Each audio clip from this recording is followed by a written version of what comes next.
In today's video, I'll show you how I make my orange ginger smoothie.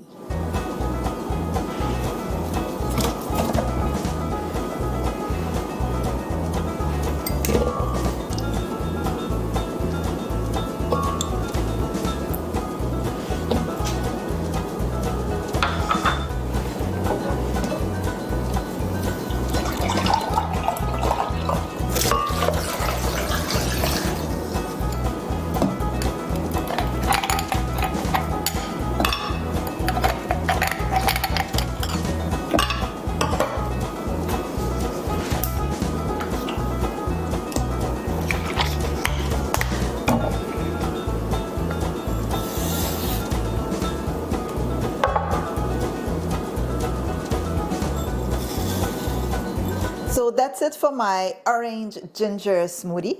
So this smoothie is loaded with vitamin C for healthy blood vessel, skin and organs. The carrot in this smoothie for your eye health. The hemp seeds also is a good source of plant-based protein. And the chia seed is high in antioxidant. And as always, I used my MCT oil to boost my morning. So let me know what you think of that smoothie in the comment down below. And if you like, please like, share, comment, and I'll see you next time.